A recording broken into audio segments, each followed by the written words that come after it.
Hi friends, welcome to EduGlow PSC. EduGlow PSCയുടെ ഈ പുതിയ വീഡിയോയിലേക്ക് എല്ലാവർക്കും സ്വാഗതം.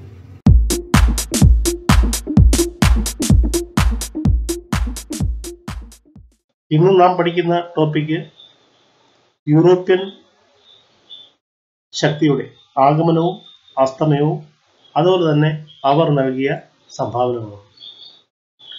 അപ്പോൾ കേരള ഹിസ്റ്ററിയുടെ ആദ്യത്തെ ടോപ്പിക് സിലബസ് പ്രകാരം ആദ്യം പറയുന്ന ടോപ്പിക് തന്നെ യൂറോപ്യന്മാരുടെ ആഗമനമാണ്, അതുപോലെ തന്നെ അവരുടെ പ്രധാന സംഭാവനകൾ. അപ്പോൾ ക്ലാസ്സിലേക്ക് കടക്കാം. ഇന്ത്യയിൽ എത്തിയ ആദ്യ വിദേശികൾ. അപ്പോൾ യൂറോപ്യന്മാർ ഇന്ത്യയിൽ എത്തി, അതുപോലെ തന്നെ എന്നാൽ ഇന്ത്യയിൽ എത്തിയ ആദ്യ വിദേശികൾ എന്ന് പറയുന്നത് അറബികളാണ് എന്നത് പഠിക്കുക. ഇന്ത്യ രാജ്യം നിരവധി വിദേശ ശക്തികളുടെ ആക്രമണത്തിന് ഇരയാവുകയും അവർ ഇന്ത്യ അധിനിവേശപ്പെടുത്തുകയും ചെയ്തിട്ടുണ്ടെന്ന് നമുക്ക് അറിയാം. അപ്പോൾ ഇന്ത്യയിലെത്തിയ ആദ്യ വിദേശികളാണ് അറബികൾ. ഇന്ത്യയിൽ എത്തിയ ആദ്യ യൂറോപ്യൻകാരാണ്? പോർച്ചുഗീസുകാരാണ്. ഇന്ത്യയിലെത്തിയ രണ്ടാമത്തെ യൂറോപ്യൻകാരാണ്? ഡച്ചുകാരാണ്. മൂന്നാമത് ഇന്ത്യയിലെത്തിയ യൂറോപ്യൻകാരാണ്? ഇംഗ്ലീഷുകാരാണ്. നാലാമത്തെ യൂറോപ്യൻ ശക്തിയാണ്, ഇന്ത്യയിലെത്തിയ യൂറോപ്യൻ ശക്തികളാണ് ഫ്രഞ്ചുകാർ. ഇവരാണ് അവസാനം ഇന്ത്യയിലെത്തിയ യൂറോപ്യൻകാർ. അതുപോലെ തന്നെ കടൽ മാർഗം ഇന്ത്യയിലെത്തിയ ആദ്യത്തെ യൂറോപ്യൻ ശക്തി ആരാണ്? പോർച്ചുഗീസുകാർ. അപ്പോൾ പഠിക്കുക, യൂറോപ്യൻ ആഗമനവും അസ്തമയവും അവരുടെ സംഭാവനകളാണ്. അതിൽ ആദ്യമായിട്ട് അറിഞ്ഞിരിക്കേണ്ടത് ഇന്ത്യയിലെത്തിയ ആദ്യ വിദേശികൾ അറബികളാണ്. അത് അറിഞ്ഞിരിക്കണം. എന്നാൽ ഓർക്കുക, നമ്മൾ യൂറോപ്യൻ ആഗമനമാണ് പഠിക്കുന്നത്. ഇന്ത്യയിലെത്തിയ ആദ്യ യൂറോപ്യൻകാർ ആരാണ്? പോർച്ചുഗീസുകാരാണ്. രണ്ടാമതായി എത്തിയവര് ഡച്ചുകാരാണ്. മൂന്നാമതായി എത്തിയ യൂറോപ്യൻകാരാണ് ഇംഗ്ലീഷുകാർ. നാലാമത്, അതായത് അവസാനം എത്തിയ യൂറോപ്യൻകാരാണ് ഫ്രഞ്ചുകാർ. അപ്പൊ യൂറോപ്യൻകാർ ആരൊക്കെയാണ്? ആദ്യമായി വന്നത് പോർച്ചുഗീസുകാര്, രണ്ടാമത് വന്നത് ഡച്ചുകാര്, മൂന്നാമത് വന്നത് ഇംഗ്ലീഷുകാര്, നാലാമത് വന്നത് ഫ്രഞ്ചുകാർ. അപ്പൊ അതുപോലെ തന്നെ കടൽ മാർഗം ഇന്ത്യയിൽ എത്തിയ യൂറോപ്യൻകാർ അല്ലെങ്കിൽ യൂറോപ്യൻ ശക്തി എന്നും ചോദിക്കാറുണ്ട്. അത് പോർച്ചുഗീസുകാരാണ്. അവരാണ് ഇന്ത്യയിലെത്തിയ ആദ്യത്തെ യൂറോപ്യൻകാർ. ഓക്കെ,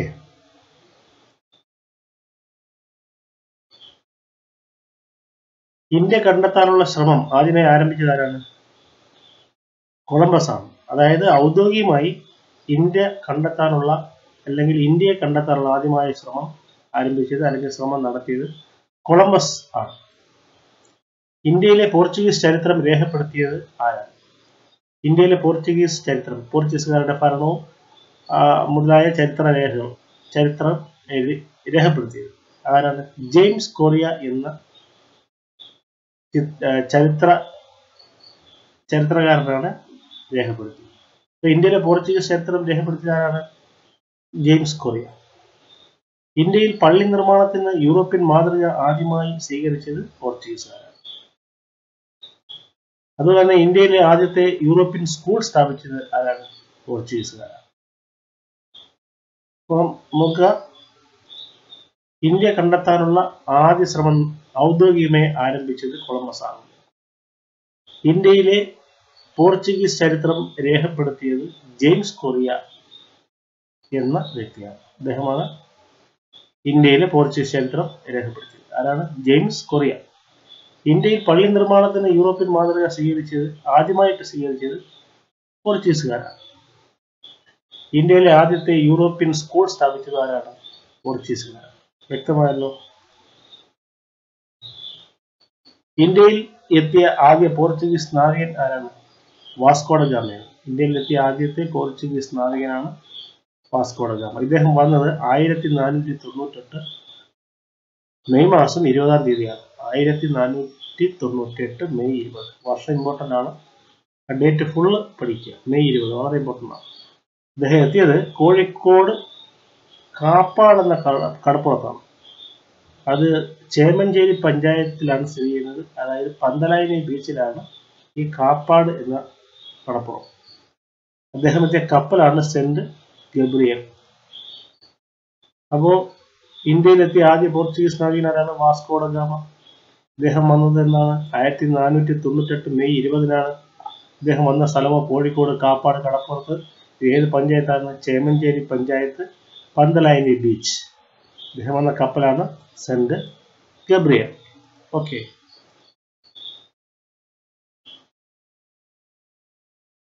വാസ്കോ ഡ ഗാമയെ അനുഗമിച്ചിരുന്ന കപ്പലുകൾ ഏതാണെന്ന് ചോദിക്കാറുണ്ട്. ഏതൊക്കെയാണ്?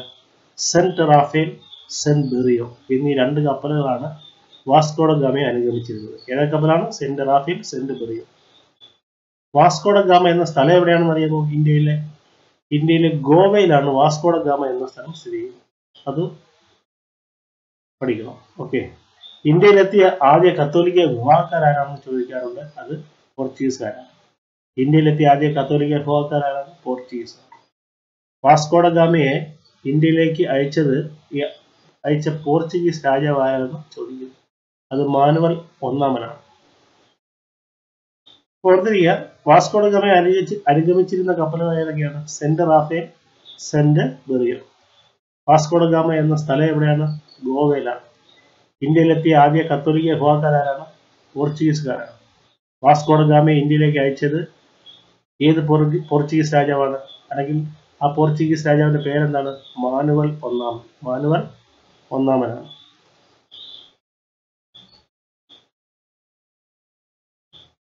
വാസ്കോ ഡ ഗാമ ഇന്ത്യയിൽ 3 തവണയാണ് എത്തിയത്. എത്ര തവണയാണ് ഈ വാസ്കോ ഡ ഗാമ ഇന്ത്യയിൽ എത്തിയത്? 3 തവണ. ഏതൊക്കെ വർഷമാണ്? 1498, 1502, 1524. ഈ 3 വർഷങ്ങളിൽ 3 തവണയായിട്ടാണ് വാസ്കോ ഡ ഗാമ ഇന്ത്യയിൽ എത്തിയത്. അവസാനമായി വാസ്കോ ഡ ഗാമ പോർച്ചുഗീസ് വൈസ്രോയി ആയിട്ടാണ് എത്തിയത്. എന്നാണ് വന്നത്? 1526 ഇന്ത്യയിൽ എത്തിയപ്പോൾ അദ്ദേഹത്തിന് ഒരു പദവി ഉണ്ടായിരുന്നു. പോർച്ചുഗീസ് വൈസ്രോയി പദവി നേടിക്കൊണ്ടാണ് അദ്ദേഹം ഇന്ത്യയിൽ എത്തുന്നത്. 1524 അവസാനമായിട്ട്, അതായത് 3ാമത്തെ തവണ ഇന്ത്യയിൽ എത്തിയപ്പോൾ അദ്ദേഹം പോർച്ചുഗീസ് വൈസ്രോയി ആയിട്ടാണ് എത്തിയത്. വാസ്കോ ഡ ഗാമ ഇന്ത്യയിൽ വെച്ച് മരണമടഞ്ഞു. അദ്ദേഹത്തിന്റെ ഭൗതിക ശരീരം സൂക്ഷിച്ചത് കൊച്ചിയിലെ സെന്റ് ഫ്രാൻസിസ് പള്ളിയിലായിരുന്നു അദ്ദേഹത്തിന്റെ ഭൗതിക ശരീരം സൂക്ഷിച്ചിരുന്നത്. പിന്നീട് ഭൗതിക ശരീരം എവിടേക്ക് കൊണ്ടുപോയി?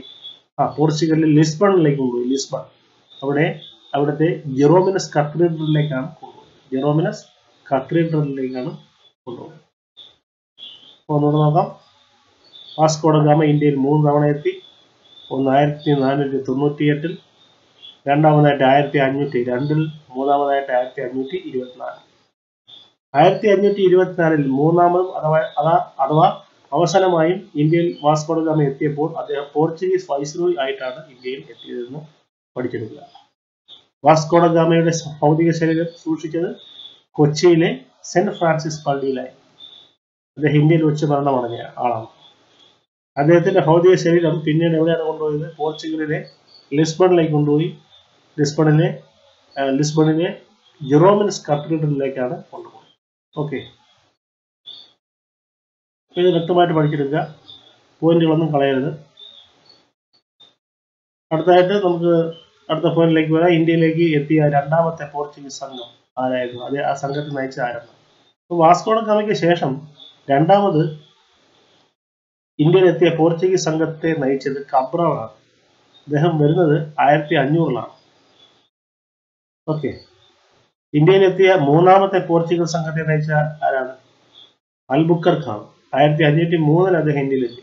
അൽബുക്കർക്കാണ് 3ാമത്തെ സംഘത്തെ നയിച്ചത്. പോർച്ചുഗീസുകാർ ഇന്ത്യയിൽ നിർമ്മിച്ച ആദ്യത്തെ കോട്ടയാണ് ഫോർട്ട് മാനുവൽ. 1503-ലാണ് ഈ കോട്ട നിർമ്മിക്കപ്പെടുന്നത്.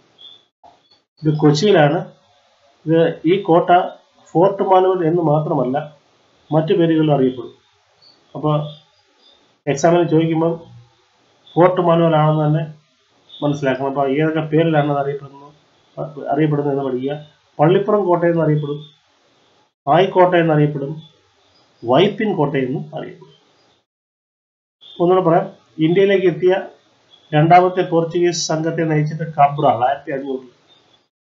ഇന്ത്യയിൽ എത്തിയ 3ാമത്തെ പോർച്ചുഗീസ് സംഘത്തെ നയിച്ചത് അൽബുക്കർക്ക് 1503.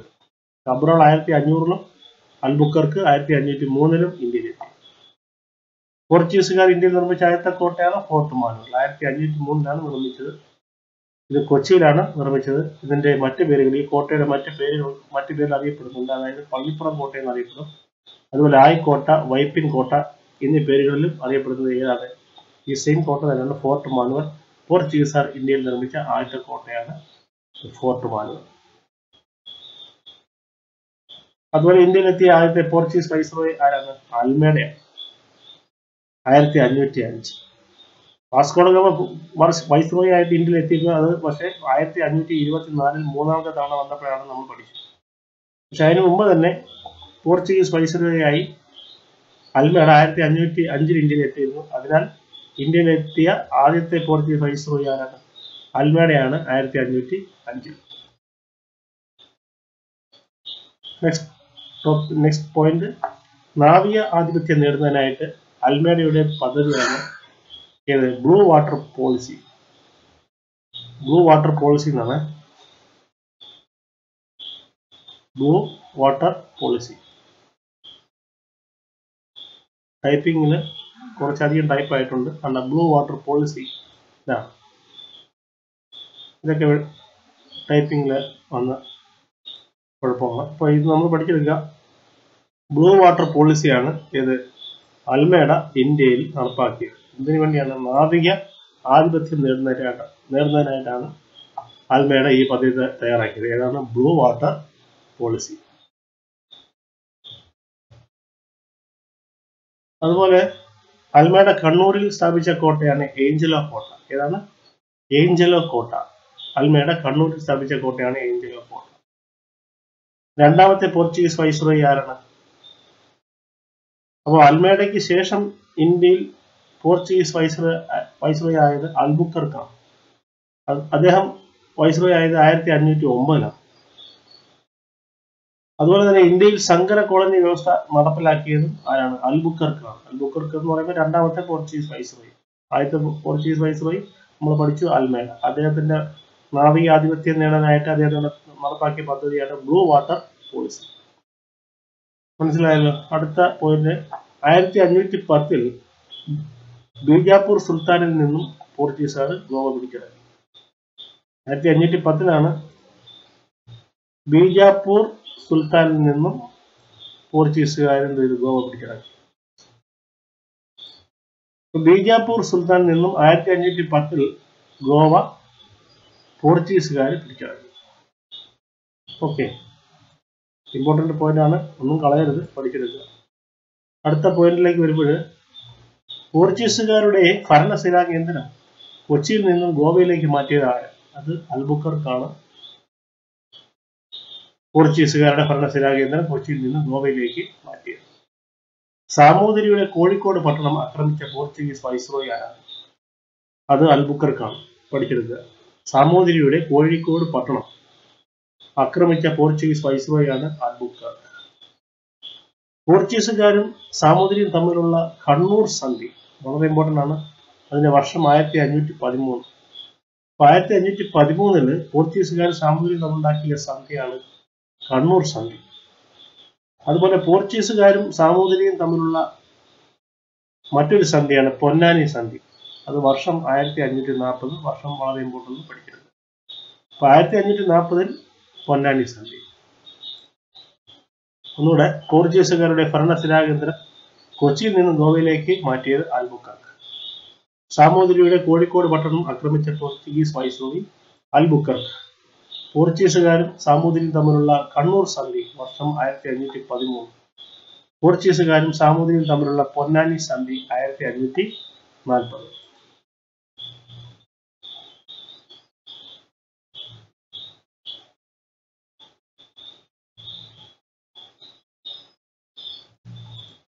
അടുത്ത പോയിന്റിലേക്ക് പോകാം. നെടിയിരുപ്പ് സ്വരൂപം അഥവാ കോഴിക്കോട് രാജവംശം അഥവാ സാമൂതിരി രാജവംശമാണ്. അതായത് നെടിയിരുപ്പ് സ്വരൂപം എന്ന് പറയുന്നത് കോഴിക്കോട് രാജവംശത്തെയാണ്. അല്ലെങ്കിൽ നമ്മൾ പറയും സാമൂതിരി രാജവംശം. ഇത് മൂന്നും ഒറ്റ രാജവംശമാണ്. അപ്പോൾ നെടിയിരുപ്പ് സ്വരൂപം എന്ന് പറയുന്നത് തന്നെയാണ് ഈ കോഴിക്കോട് രാജവംശം എന്നറിയപ്പെടുന്നത്. അതുപോലെ തന്നെ സാമൂതിരി രാജവംശം എന്ന് അറിയപ്പെടുന്നത്. പെരുമ്പടപ്പ് സ്വരൂപം എന്നറിയപ്പെടുന്ന ആരാണ്? ഏത് രാജവംശമാണ്? കൊച്ചി രാജവംശമാണ്. പെരുമ്പടപ്പ് സ്വരൂപം കൊച്ചി രാജവംശം. തൃപ്പാപ്പൂർ സ്വരൂപം എന്ന് പറഞ്ഞാൽ എന്താണ്? തിരുവിതാംകൂർ രാജവംശത്തെ അറിയപ്പെടുന്ന പേരാണ് തൃപ്പാപ്പൂർ സ്വരൂപം. ഇളയിടത്ത് സ്വരൂപം എന്ന് പറയുന്നത് അത് കൊട്ടാരക്കര രാജവംശത്തെയാണ് ഇളയിടത്ത് സ്വരൂപം എന്ന് പറയുന്നത്. ഇന്ത്യയിൽ ഏറ്റവും കൂടുതൽ കാലം ഒരു ഭൂവിഭാഗം ഭരിച്ച രാജവംശം ഏതാണ്? ഒരേ ഭൂവിഭാഗം അല്ലെങ്കിൽ ഒരേ സാമ്രാജ്യം തന്നെ ഏറ്റവും കൂടുതൽ കാലം ഇന്ത്യയിൽ ഭരിച്ചതാര്? ഏത് രാജവംശമാണ്? അത് സാമൂതിരി രാജവംശമാണ് ഉത്തരം. സാമൂതിരി രാജവംശം. ഒന്നുകൂടെ, നെടിയിരിപ്പ് സ്വരൂപം എന്നാൽ കോഴിക്കോട് രാജവംശത്തെയാണ് അറിയപ്പെടുന്നത്, അല്ലെങ്കിൽ സാമൂതിരി രാജവംശം എന്നും പറയും. പെരുമ്പടപ്പ് സ്വരൂപം എന്നാൽ കൊച്ചി രാജവംശമാണ്. തൃപ്പാപ്പൂർ സ്വരൂപം എന്നാൽ തിരുവിതാംകൂർ രാജവംശമാണ്. ഇളയിടത്ത് സ്വരൂപം എന്നാൽ കൊട്ടാരക്കര രാജവംശമാണ്. ഇന്ത്യയിൽ ഏറ്റവും കൂടുതൽ കാലം ഒരു ഭൂവിഭാഗം ഭരിച്ച രാജവംശമാണ് സാമൂതിരി രാജവംശം. ക്ലിയർ ആണല്ലോ? അടുത്ത പോയിന്റിലേക്ക് കിടക്കാം.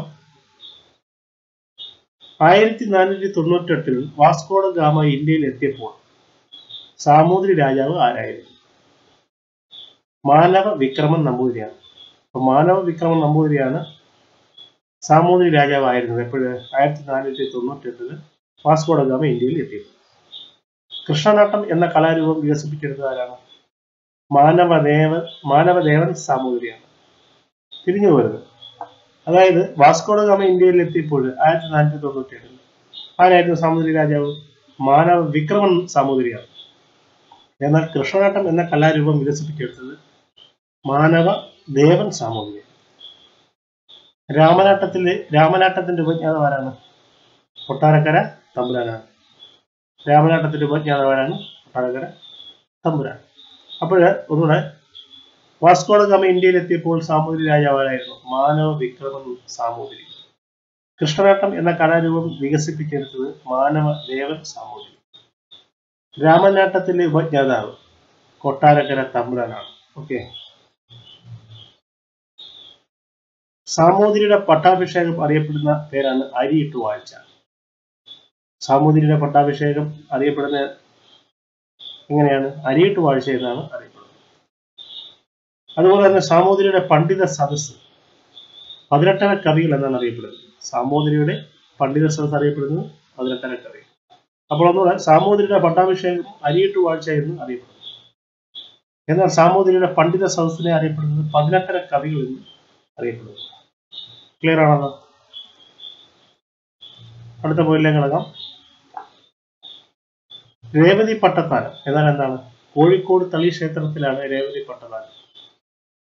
അതായത് സാമൂതിരിയുടെ പണ്ഡിത സദസ്സാണ്, അല്ലെങ്കിൽ പണ്ഡിത സദസ്സിൽ നടക്കുന്ന യോഗമാണ് ഏതാണ്? രേവതി പട്ടത്താനം. സാമൂതിരിയുടെ പണ്ഡിത സദസ്സിനെ നമ്മൾ അറിയപ്പെടുന്നത് 18 കവികൾ എന്നാണ്. അപ്പൊ പണ്ഡിത സദസ്സിലെ ഒരു പ്രധാനപ്പെട്ട യോഗമാണ് ഏത്? കോഴിക്കോട് തളി ക്ഷേത്രത്തിൽ നടക്കുന്ന രേവതി പട്ടത്താനം എന്ന് അറിയപ്പെടുന്നു. അതുപോലെ അടുത്ത പഠിക്കേണ്ടത് ആദ്യത്തെ മാമാങ്കം നടന്നത് എന്നാണ്. AD 829 ആദ്യത്തെ മാമാങ്കം നടന്നത്.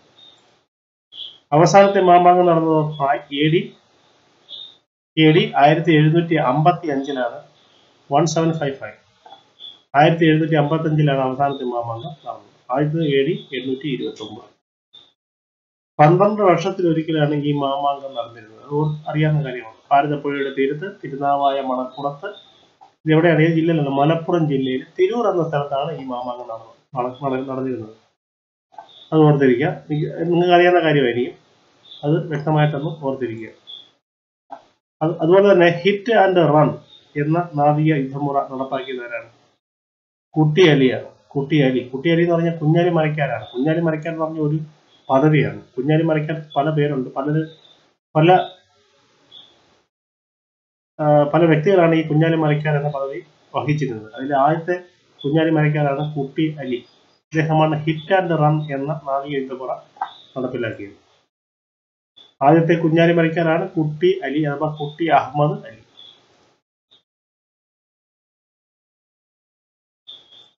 അതുപോലെ തന്നെ ഇന്ത്യൻ നാവികസേനയുടെ പരിശീലന കേന്ദ്രമായ INS കുഞ്ഞാലി അതിന്റെ ആസ്ഥാനം എവിടെയാണ്? മുംബൈയിലാണ്. ഇന്ത്യൻ നാവികസേനയുടെ പരിശീലന കേന്ദ്രമായ INS കുഞ്ഞാലി, അതിന്റെ ആസ്ഥാനമാണ് മുംബൈ. കുഞ്ഞാലി മരക്കാരുടെ സ്മരണാർത്ഥമാണ് ഇന്ത്യൻ നാവികസേനയുടെ ഈ പരിശീലന കേന്ദ്രം. അത് അറിയപ്പെടുന്ന പേര് INS കുഞ്ഞാലി എന്നാണ്. ഇതിന്റെ ആസ്ഥാനം എവിടെയാണ്? മുംബൈയിലാണ്. അടുത്ത INS വെൺതുരുത്തി, കൂടാതെ INS ഗരുഡ എന്നിവ നാവിക പരിശീലന കേന്ദ്രമാണ്. ഇവയുടെ ആസ്ഥാനം കൊച്ചിയാണ്. INS ജരാവ എന്നൊരു നാവിക പരിശീലന കേന്ദ്രമുണ്ട്. അതിന്റെ ആസ്ഥാനം ആൻഡമാനിലാണ്. കുഞ്ഞാലി മരക്കാർ കോട്ട എവിടെയാണ്? ഇരിങ്ങൽ, കോഴിക്കോട് ജില്ലയിലെ ഇരിങ്ങൽ എന്ന സ്ഥലത്താണ് കുഞ്ഞാലി മരക്കാർ കോട്ട സ്ഥിതി ചെയ്യുന്നത്. ഒന്നുകൂടെ, ഇന്ത്യൻ നാവികസേനയുടെ പരിശീലന കേന്ദ്രമായ INS കുഞ്ഞാലി എവിടെയാണ്? മുംബൈയിലാണ് അതിന്റെ ആസ്ഥാനം. അതുപോലെ INS വെൺതുരുത്തി, INS ഗരുഡ എന്നിവ എവിടെയാണ്? അതിന്റെ ആസ്ഥാനം എവിടെയാണ്? പരിശീലന കേന്ദ്രം എവിടെയാണ്? കൊച്ചിയിലാണ്. INS ജരാവ എന്ന നാവിക പരിശീലന കേന്ദ്രത്തിന്റെ ആസ്ഥാനം ആൻഡമാനിലാണ്. കുഞ്ഞാലി മരക്കാർ കോട്ട എവിടെയാണ്? ഇരിങ്ങൽ എന്ന സ്ഥലത്താണ്. കോഴിക്കോട് ജില്ലയിലാണ്. ക്ലിയർ ആണല്ലോ? അടുത്ത പോയിന്റ് നോക്കാം. ഉദയംപേരൂർ സുന്നഹദോസ് നടന്ന വർഷം 1599. കൂനൻ കുരിശ് സത്യം നടന്ന വർഷം 1653. വർഷങ്ങൾ ഇമ്പോർട്ടന്റ്. ഉദയംപേരൂർ സുന്നഹദോസ് നടന്നത് 1599. എന്നാൽ കൂനൻ കുരിശ് സത്യം നടന്നത് 1653. ക്ലിയർ ആണല്ലോ? അടുത്ത പോയിന്റ്, പപ്പായ, പുകയില, പറങ്കിമാവ്, കൈതച്ചക്ക, അത്തിച്ചക്ക, പേരയ്ക്ക മുതലായവ പോർച്ചുഗീസുകാരാണ് നമുക്ക് സംഭാവന ചെയ്തത്. ചവിട്ട് നാടകം കേരളത്തിൽ രൂപം കൊണ്ടത് പോർച്ചുഗീസുകാരുടെ സ്വാധീനം മൂലമാണ്. കൊച്ചിൻ പണ്ടകശാല സ്ഥാപിച്ചത് ആരാണ്? കബ്രളാണ് കൊച്ചിൻ പണ്ടകശാല സ്ഥാപിച്ചത്. കൊച്ചി രാജാവായ വീരകേരളവർമ്മയ്ക്ക് കേരളീയ മാതൃകയിൽ കൊട്ടാരം പണിത് കൊടുത്തത് ആരാണ്? പോർച്ചുഗീസുകാരാണ്. ഒന്നുകൂടെ, പപ്പായ, പുകയില, പറങ്കിമാവ്, കൈതച്ചക്ക, അത്തിച്ചക്ക, പേരയ്ക്ക മുതലായവ പോർച്ചുഗീസുകാരാണ് ഇവിടെ കൊണ്ടുവന്ന് കൃഷി ചെയ്തത്. അതായത് നമുക്ക് സംഭാവന നൽകിയത് പോർച്ചുഗീസുകാരാണ്. ചവിട്ട് നാടകം കേരളത്തിൽ രൂപം കൊണ്ടത് പോർച്ചുഗീസുകാരുടെ സ്വാധീനം മൂലമാണ്. കൊച്ചിൻ പണ്ടകശാല സ്ഥാപിച്ചത് കബ്രളാണ്. കൊച്ചി രാജാവായ വീരകേരളവർമ്മയ്ക്ക് കേരളീയ മാതൃകയിൽ കൊട്ടാരം പണിത് കൊടുത്തതും ആരാണ്? പോർച്ചുഗീസുകാരാണ് എന്ന് പഠിക്കുക. ഇപ്പോൾ അടുത്ത പോയിന്റിലേക്ക് പോകാം. പോർച്ചുഗീസ് രാജാവ് ഇംഗ്ലണ്ടിലെ ചാൾസ് രണ്ടാമന് സ്ത്രീധനമായി നൽകിയ ഇന്ത്യൻ പ്രദേശം ഏത്? ചോദിച്ചിട്ടുണ്ട്. അത് ബോംബെ ദ്വീപാണ്. നിങ്ങൾക്കറിയാം, കൂട്ടുകാർക്കൊക്കെ അറിയാവുന്ന കാര്യമായിരിക്കും. ഓർത്തിരിക്കുക. പോർച്ചുഗീസ് ഈസ്റ്റ് ഇന്ത്യ കമ്പനി ഇന്ത്യയിൽ സ്ഥാപിതമായത് ഏത് വർഷമാണ്? കൊള്ളാം, നല്ല ക്വസ്റ്റ്യനാണെന്ന് തോന്നുന്നു. നിങ്ങൾക്ക് അറിയാമായിരിക്കുമെങ്കിലും കൊള്ളാം. 1628 പോർച്ചുഗീസ് ഈസ്റ്റ് ഇന്ത്യ കമ്പനി ഇന്ത്യയിൽ സ്ഥാപിതമായത് 1628. മറന്നു പോകരുത്. ഇപ്പോൾ വർഷങ്ങൾ അങ്ങോട്ട് ഇങ്ങനെ തിരിഞ്ഞു പോകും. അതുകൊണ്ട് വ്യക്തമായി പഠിച്ചെടുക്കുക. ഇന്ത്യയിലെ അവസാന പോർച്ചുഗീസ് ഗവർണർ ജനറൽ ആരാണ്? നല്ല ക്വസ്റ്റ്യനാണ്. Antonio വാസിലോ E സിൽവയാണ്. ഇന്ത്യയിലെ അവസാന പോർച്ചുഗീസ് ഗവർണർ ജനറൽ ആരാണ്? Antonio വാസിലോ E Silva. നല്ലൊരു ക്വസ്റ്റ്യനാണ്, മറന്നു പോകരുത്. പോർച്ചുഗീസ് ആക്രമണത്തെ കുറിച്ച് ഷെയ്ഖ് സൈനുദ്ദീൻ രചിച്ച പുസ്തകമാണ് തുഫത്തുൽ മുജാഹിദീൻ. ഇതാണ് തുഫത്തുൽ മുജാഹിദീൻ എന്ന പുസ്തകം എഴുതിയ ആരാണ്? ഷെയ്ഖ് സൈനുദ്ദീനാണ്. ഇതിന്റെ പ്രതിപാദ്യം പോർച്ചുഗീസുകാരുടെ ആക്രമണമാണ്. പോർച്ചുഗീസ് ആക്രമണത്തെ കുറിച്ചാണ് വിവരിക്കുന്നത്. ഒന്നുകൂടെ, പോർച്ചുഗീസ് രാജാവ് ഇംഗ്ലണ്ടിലെ ചാൾസ് രണ്ടാമന് സ്ത്രീധനമായി നൽകിയ ഇന്ത്യൻ പ്രദേശമാണ് ബോംബെ ദ്വീപ്. പോർച്ചുഗീസ് ഈസ്റ്റ് ഇന്ത്യ കമ്പനി ഇന്ത്യയിൽ സ്ഥാപിതമായത് 1628. ഇന്ത്യയിലെ അവസാന Portuguese governor ജനറലാണ് Antonio വാസിലോ E Silva. Portuguese ആക്രമണത്തെ കുറിച്ച് ഷെയ്ഖ് സൈനുദ്ദീൻ രചിച്ച പുസ്തകമാണ് തുഫത്തുൽ മുജാഹിദീൻ. മനസ്സിലായല്ലോ? അപ്പോ അടുത്ത പോയിന്റിലേക്ക് നമുക്ക് പോകാം. പോർച്ചുഗീസ് സാമ്രാജ്യം സ്ഥാപിച്ചത് ആരാണ്? അൽബുക്കർക്കാണ്. ആരാണ് പോർച്ചുഗീസ് സാമ്രാജ്യം സ്ഥാപിച്ചത്? അൽബുക്കർക്ക്. അതുപോലെ തന്നെ ഗോവ പിടിച്ചടക്കാൻ നേതൃത്വം നൽകിയ പോർച്ചുഗീസ് ഭരണാധികാരിയാണ് ആര്? അൽബുക്കർക്ക്. ഗോവ പിടിച്ചെടുക്കുവാൻ നേതൃത്വം നൽകിയ പോർച്ചുഗീസ് ഭരണാധികാരിയും ആരാണ്? അൽബുക്കർക്കാണ്. അഡ്മിറൽ ഓഫ് ഇന്ത്യൻ ഓഷ്യൻ എന്നറിയപ്പെടുന്ന ആരെയാണ്? വാസ്കോ ഡ ഗാമയാണ് കേട്ടോ.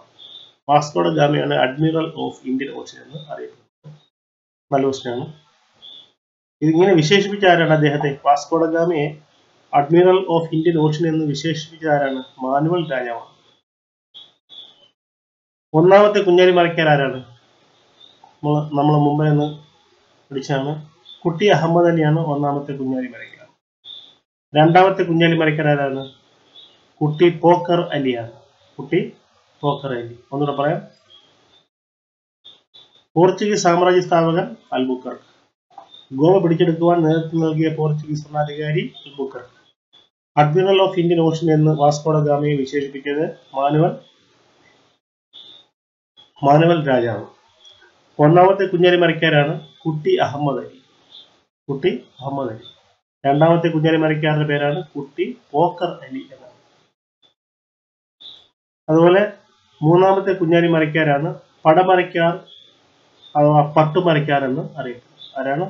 പടമരക്കാർ അല്ലെങ്കിൽ പട്ടുമരക്കാർ എന്നാണ് മൂന്നാമത്തെ കുഞ്ഞാലി അറിയപ്പെടുന്നത്. കുഞ്ഞാലി മരക്കാർ 4 പേരാണ് നമ്മൾ പ്രധാനമായിട്ടും ചരിത്രത്തിൽ പഠിക്കുന്നത്. അതിൽ ആദ്യത്തെ കുഞ്ഞാലി മരക്കാരാണ് കുട്ടി അഹമ്മദ് അലി. രണ്ടാമത്തെ കുഞ്ഞാലി മരക്കാരാണ് കുട്ടി പോക്കർ അലി. മൂന്നാമത്തെ കുഞ്ഞാലി മരക്കാരാണ് പടമരക്കാർ അല്ലെങ്കിൽ പട്ടുമരക്കാർ. ഈ മൂന്നാമത്തെ കുഞ്ഞാലി മരക്കാരാണ് ഒരു യുദ്ധത്തിലും തോൽക്കാത്ത കുഞ്ഞാലി മരക്കാർ. അദ്ദേഹം ഒരു യുദ്ധത്തിലും പരാജയം ലഭിച്ചിട്ടില്ല എന്നുള്ളതാണ് അദ്ദേഹത്തെ കുറിച്ചൊരു പ്രത്യേകത. എന്നാൽ ചരിത്രത്തിൽ ഏറ്റവും കൂടുതൽ അറിയപ്പെടുന്നത് കുഞ്ഞാലി മരക്കാർ 4-മനെയാണ്. അദ്ദേഹം സാമൂതിരിക്ക് വേണ്ടി ഏറ്റവും കൂടുതൽ ആക്രമണങ്ങൾ നടത്തി ഒരുപാട് നേട്ടങ്ങൾ നേടുകയും അതുപോലെ സാമൂതിരിയെ സംരക്ഷിക്കുകയും ചെയ്ത കുഞ്ഞാലി മരക്കാരാണ്.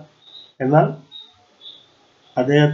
അദ്ദേഹം സാമൂതിരിയുമായി മണങ്ങാനിടയാവുകയും അങ്ങനെ പോർച്ചുഗീസുകാരും സാമൂതിരികളുടെ സന്ധിയിലായി കുഞ്ഞാലി മരക്കാരെ സംയുക്തമായിട്ട് ആക്രമിക്കുന്നതിന്റെ ഫലമായിട്ട് കുഞ്ഞാലി അതായത് സാമൂതിരിക്ക് അദ്ദേഹത്തിന്റെ സംരക്ഷണം അല്ലെങ്കിൽ അദ്ദേഹത്തിന്റെ സുഹൃത്താണല്ലോ. അപ്പം ഈ സാമൂതിരിക്ക് മുന്നിൽ കീഴടങ്ങിയ സാമൂതിരി എന്നാൽ അദ്ദേഹത്തെ പോർച്ചുഗീസുകാർക്ക് കൊടുക്കുകയും ചെയ്തു. അങ്ങനെ കുഞ്ഞാലി മരക്കാർ 4-മനെ പോർച്ചുഗീസുകാർ വധിക്കുകയാണ് ഉണ്ടാകുന്നത്. അപ്പൊ ഇത്തരം കാര്യങ്ങൾ ഓർത്തിരിക്കുക. അപ്പൊ നമുക്ക് അടുത്ത പോയിന്റിലേക്ക് പോകാം. 4-മത്തെ കുഞ്ഞാലി മരക്കാർ ആരാണ്? മുഹമ്മദ് അലി മരക്കാരാണ്. അപ്പൊ 4-മത്തെ കുഞ്ഞാലി മരക്കാരാണ് ആര്? മുഹമ്മദ് അലി മരക്കാർ. കുഞ്ഞാലി മരക്കാരുടെ തലസ്ഥാനം എവിടെയാണ്? കോട്ടയ്ക്കലാണ്. എവിടെയാണ്? കോട്ടയ്ക്കൽ. പുതുപ്പണം കോട്ട എന്നാണ് അറിയപ്പെടുന്നത്. കുഞ്ഞാലി മരക്കാരുടെ തലസ്ഥാനം അറിയപ്പെടുന്നത് പുതുപ്പണം കോട്ട എന്നറിയപ്പെടുന്നത്. അത് കോട്ടയ്ക്കലാണ്. ഓർത്തിരിക്കുക. അതുപോലെ കുഞ്ഞാലി മരക്കാരുടെ സ്റ്റാമ്പ് അല്ലെങ്കിൽ കുഞ്ഞാലി മരക്കാരുടെ സ്മരണാർത്ഥം സ്റ്റാമ്പ് പുറത്തിറങ്ങിയ വർഷമാണ് 2000. 2000-ലാണ് കുഞ്ഞാലി മരക്കാരുടെ സ്മരണാർത്ഥം സ്റ്റാമ്പ് പുറത്തിറങ്ങിയിട്ടുള്ളത്. കുഞ്ഞാലി 4-മൻ വധിക്കപ്പെട്ടത് AD 1600-ലാണ്. എന്നാണ് അദ്ദേഹം മരിക്കപ്പെട്ടത്? AD 1600-ലാണ് കുഞ്ഞാലി 4-മൻ വധിക്കപ്പെട്ടത്. അപ്പോൾ ഒന്നുകൂടെ നോക്കാം. കുഞ്ഞാലി മരക്കാർ 4-മൻ, അദ്ദേഹത്തിന്റെ പേരാണ് മുഹമ്മദ് അലി മരക്കാർ. കുഞ്ഞാലി മരക്കാരുടെ തലസ്ഥാനം കോട്ടയ്ക്കൽ, പുതുപ്പണം കോട്ട എന്നും അറിയപ്പെടുന്നു. കുഞ്ഞാലി മരക്കാരുടെ സ്മരണാർത്ഥം സ്റ്റാമ്പ് പുറത്തിറങ്ങിയ വർഷം 2000. കുഞ്ഞാലി 4-മൻ വധിക്കപ്പെട്ടത് AD 1600-ലാണ്. ഓക്കെ. അതുപോലെ കുഞ്ഞാലി മരക്കാർ സ്മാരകം എവിടെയാണ്? കോട്ടയ്ക്കലാണ്. കുഞ്ഞാലി മരക്കാരുടെ തലസ്ഥാനം കോട്ടയ്ക്കൽ, പുതുപ്പണം കോട്ട. കുഞ്ഞാലി മരക്കാർ സ്മാരകം കോട്ടയ്ക്കലാണ്. അപ്പോൾ ഈ ക്ലാസ് ഇവിടെ നമുക്ക് തീർക്കാം. അപ്പോൾ അടുത്ത ടോപ്പിക്കുമായിട്ട് ഞാൻ ഉടനെ എത്തുന്നതായിരിക്കും. ഈ വീഡിയോ നിങ്ങൾക്ക് ഇഷ്ടമായെങ്കിൽ തീർച്ചയായിട്ടും ലൈക്ക് ചെയ്യുക, ഷെയർ ചെയ്യുക, കൂട്ടുകാർക്ക് ഷെയർ ചെയ്ത് കൊടുക്കുക. നിങ്ങളുടെ ലൈക്കാണ്, അതുപോലെ കമൻറ്റ്, നിങ്ങൾക്ക് ഈ വീഡിയോയെക്കുറിച്ചുള്ള കമൻറ്റുകൾ, അഭിപ്രായങ്ങൾ കമൻ്റായിട്ട് ഇവിടെ രേഖപ്പെടുത്തുക. അപ്പോൾ ഈ ചാനലിൽ കൂടുതൽ റീച്ച് കിട്ടുന്നു. അതായത് എനിക്കൊരു എനർജി, കൂടുതലൊരു പ്രചോദനവും കിട്ടുകയാണ്. നിങ്ങളുടെ സപ്പോർട്ട് ഉണ്ടാകണം. അപ്പോൾ അടുത്ത ടോപ്പിക്കുമായിട്ട് അടുത്ത വീഡിയോയിൽ ഞാൻ വരുന്നതായിരിക്കും. അപ്പോൾ എല്ലാവർക്കും നന്ദി.